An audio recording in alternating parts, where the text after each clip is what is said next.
But I'm honored and humbled to be here tonight. And I first want to say congratulations to all the other winners, especially the student athletes, because when you think of George and Kim, that was a period of time when we just had a culture of winning here. You know, I remember going to, whether it was baseball games before they canceled baseball, soccer, softball, it just seemed like, you know, the pride of wearing that uniform, it helped a lot when we were playing Butler, because we all wanted to stomp them Bulldogs. But congratulations to all the honorees, because it was a great time to be an athlete here at the university.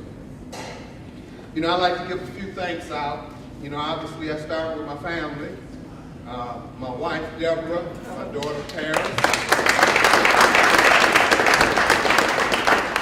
You know, I was here for 15 years, and it's amazing how a lot of my guys are now, you know, in their 40s, and we still talk, and they still call my wife Miss Coach.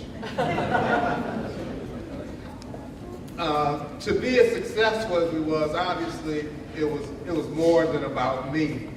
Starts with my coaching staff. We had tremendous coaches that I was privileged to coach with. Some of them have gone on and became head coaches, and some of them are head coaches in waiting. One gentleman who was here when I started is here tonight, Mickey Bear.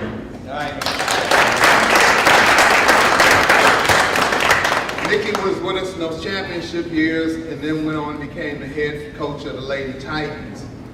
David Greer, I would be remiss not to name him. David was here with us in those championship years, and I think he's just completed his 10th year as a head coach at Wayne State. Bakari Alexander, who was mentioned before, and George, he did tell me to tell you hello and congratulations. Also, Jermaine Jackson told me, and Brian Alexander told me, because I think all you guys were on the same floor, along with the illustrious Steve Porter, because he was a student athlete.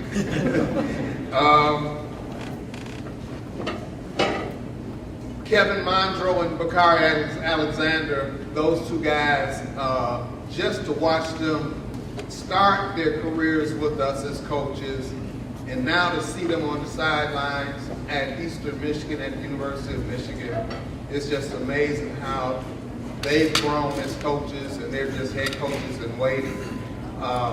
We also had, when I was here, we started calling them student assistant coaches, because they were so much more valuable than just being a, quote, student manager. One of our guys is here, Mario Tabone. And some of those guys were so valuable. I mean, you would be amazed at the academic prowess that they've shown in the careers that they are in now. And I just felt so good because we always made it about a team. And then lastly, the players. I think any coach that really does not respect his players and what his players have to sacrifice and do for him would be remiss. And we had some tremendous young men that we were proud to call our players. So those are some of the things that I would like to give out, because when I receive this award, it's definitely more than about me. How we did it. Now, I've been asked that a number of years, because, you know, when I look at teams now, the opponent tomorrow, Wichita State, you know, obviously you look at Butler and you see what they became, and, you know, you think about, well, how did we do? And it really was a dream. It really was a dream. You know, I was a lifelong Detroiter.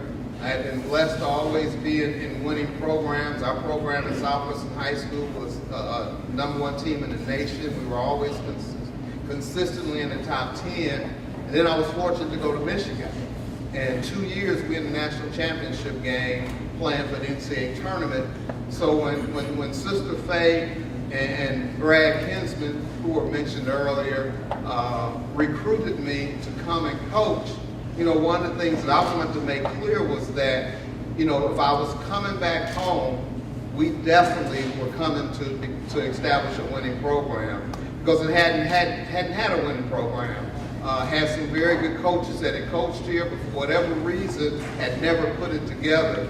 And we were able to put it together with the game plan. I just thought that, you know, we were a city that always been known for toughness, for hard work, for sacrifice. And if I could get my team to rally around what this city stood for and be that kind of team, that we could be successful.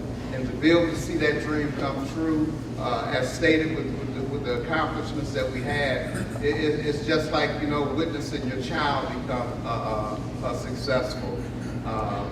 And you know, it's amazing how sports really captures the imagination and the passion of other people.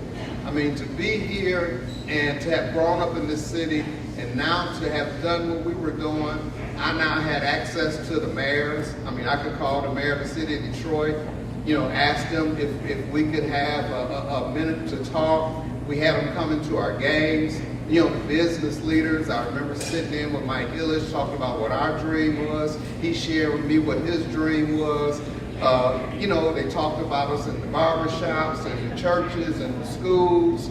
It was just amazing how we tied the university into the city.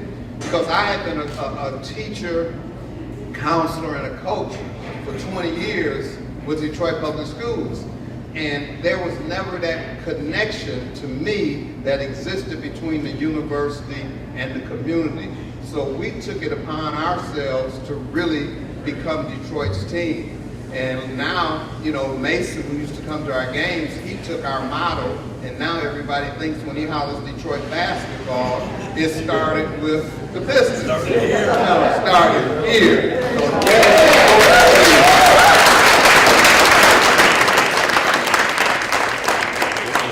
You know, with that being said, you know, we had 90% graduation rate. I was always an educator, and I always stood for education. And we didn't negotiate that with our players. But, you know, Mickey kind of headed up our academic support team along with Steve Porter, but we had some great people on campus. I mean, I think about the late Kathy Bush, you know, how she would stay night, get here early, meet with students, read papers, you know, how much she meant to our players. Ron Nasky, wow, I could go through all kinds of names. I think even on the administrative part, to be able to go to a Denise Williams, who would go beyond the call of duty to work with our students on admission policies. We just had a perfect situation here where everybody was tied in to what we were trying to do, and they assisted us, and we got more done with little. And I think it was because of the culture. And also it's because I think of the student athletes that we had here. They really were great representatives of the university, and everybody, just like Kim mentioned, everybody was willing to help. So again, I give great appreciation to the support services that we had here, because that graduation rate, you know, like I tell people when they say that, let me tell you, I didn't teach one class. So I can't sit here and take credit for 90%. It was because we tied in with the support services, made it a priority, and the guys bought into it. The other thing I would like to mention is that, you know, in 15 years, you know, sometimes people ask me, well, what do you remember? I think that's way too simplistic. But I think look at the things that really stood out to me. And I think about first of all, make that first NCAA championship, NCAA tournament win. You know, when I came here, I met a whole lot of good people, and unfortunately some of them have passed now, but a lot of them told me how much they really wanted to see the Titans into the NCAA tournament. And I remember we were in Chicago, and we beat St. John's, and everybody was jumping up, hugging players, coaches, whatever. And I just took a minute to turn and look at our stands. And to see those fans, it was just unbelievable. So that picture will stay with me.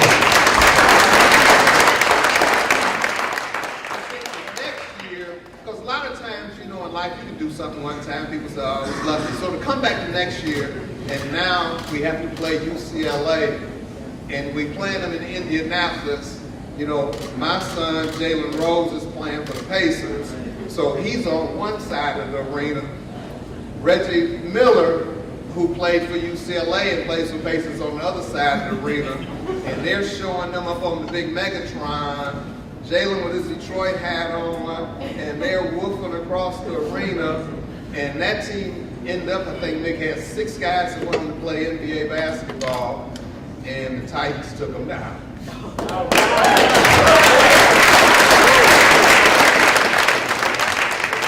Next one that probably stands out is our run to the NIT.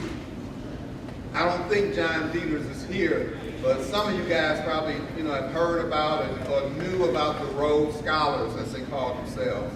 Well, John put that group together so that fans could go to away games, parents could go to away games, and when we made that run to the NIT, we had to do the Final Four NIT in Madison Square Garden. We had to do what nobody had ever done. We had to go on the road and win 3 straight road games. And we went to Bradley, beat Bradley at home, and I mean, Bradley has a tremendous home fan base. We left there and went to UConn, who had won a national championship, beat UConn, and then we went to Dayton and beat Dayton. And all the way, every game, the Rhodes Scholars were on those buses following us. And I think some of them going to New York even said, instead of catching a plane, we go catch the bus. So that was a tremendous run. And I guess the last 2 highlights, and I don't know, sometimes, things are a double-edged sword, but I know there was a big source of pride to us. I mean, to beat Michigan State 3 years in a row, wow. It cost us big time. They never played us again. Even though I would sit with Izzo every summer on the recruiting trail, and he would BS me all day long. Yeah, we should play that game. Let's get together and try and figure a date out. Yeah. And now that some of you may know, some of you may not know, I'm now doing collegiate scouting for the Orlando Magic. So I go up to Michigan State 3 or 4 weeks ago. Told Izzo I'm coming up to look at a couple of his players that we might look at. And so we laugh, and he tried to tell me about why I need to look at this kid and why I want to look at that kid. I said, Coach, can we get a game now? but those are some good times. And then I guess the other thing is a source of pride in a way. I mean, our battles with Butler. Oh my goodness, there were some battles. Yeah. I started coaching against Barry Collier, and one of the things that Barry and I used to always talk, even though we competed as coaches, at the end of the season, we would always be calling each other, because we both had athletic directors who were big friends, and they were tight as can be. So Barry said, Barry, y'all, what you getting for your program this year? You getting anything else? And I would tell Barry, he'd go tell his AD, we need to keep up with Detroit. I would tell my AD, we need to keep up with Butler. Well, I'm pretty sure if you go back in history, you'll see that at that time, we were the, quote, mid-major team that was at the top. I mean, everybody was trying to catch us. And Barry had left Butler and went to Nebraska, and when he came back to Butler, he and I went out to lunch, and I knew Butler was going to have a chance to be what they are now. Barry said, Barry, he said, we got to get leaner to get meaner. And I said, what you talking about? He said, look, I'm going to all the sports. And he said, I'm going to tell them that I'm trying to support you, but we putting it all in men's basketball. And I know as an athletic director, that's hard to say, because my athletic director, he was a great guy. Everybody knew Brad. Brad would take from us to give to others. And Barry put it all there. And I still say to this day, you know, if we had made those tough decisions, you know, we would have been where Butler had been and so forth. But those are some great battles. You know, I just remember the character of our players coming out. Because when you challenge like that, you will see what kind of players your guys are made out of. And those are some great battles against Butler. So those are some of my highlights on the court that I really remember. But I'd like to say thanks to the current administration for putting this together and not only honoring me, but you honor my whole program and you honor me. And we really appreciate that. You know, I talk to all my guys a lot still. And I know Ray was able to capture 2 recruits this year that have transferred to Detroit Western. But those 2 recruits are connected to Jermaine Jackson and Jermaine training kids. So when Jermaine called me and told me what his decisions and what his thoughts were, and I said, Jermaine, you're one of the best players in the history of Detroit. You got to send them to Detroit.